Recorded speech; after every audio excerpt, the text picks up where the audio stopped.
Hello guys, welcome back to my channel. তো আজকে আমি একটা দিদির বাড়িতে চলে এসেছি। তো একটু ঘুরে ঘুরে দেখো আমি খেতে বসে পড়েছি। ফার্স্টেই পাতা, লেবু, জল দিয়ে দিল, তারপর দিয়ে দিল চিপস। আমি চিপসও খাচ্ছিলাম। তারপর দিয়ে গেল ভাত, সাদা ভাত। তারপরে দিয়ে দিল ডাল, ভেজ ডাল ছিল দেখো। উপর দিয়ে গাজর, মটরশুঁটি, লঙ্কা সব দেখা যাচ্ছিলো, বিনসও ছিল। তারপর দেখো আমি ডাল ভাত দিয়ে একটু খেয়ে নিচ্ছিলাম। তারপরে দিয়ে গেল পটল চিংড়ি, না এঁচোর চিংড়ি ছিল, আমার সঠিক মনে পড়ছে না, মনে হয় পটল চিংড়ি ছিল। তো তারপরে পটল চিংড়ি দিয়ে দিল। দেখো আমি পটল চিংড়ি আর ডাল দিয়ে মিক্স করে খুব ভালো করে খাচ্ছিলাম। তারপরে দিয়ে গেল চিকেন। আমি একটু ভাতও নিয়েছিলাম আর স্যালাড দিয়েছিল, সেটা দেখানো হয়নি। তো তারপরে দেখো আমি চিকেন দিয়ে গেল।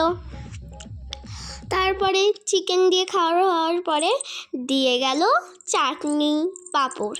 তো চাটনি ছিল আমের, একটু টক ঝাল, তো মানে টক মিষ্টি, খুব টেস্টি লাগছিল। তারপরে দিয়ে গেল আইসক্রিম আর কাঠি আর হজমলা।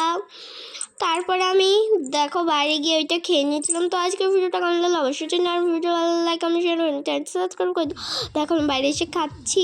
তো আজকের মতো বাই বাই।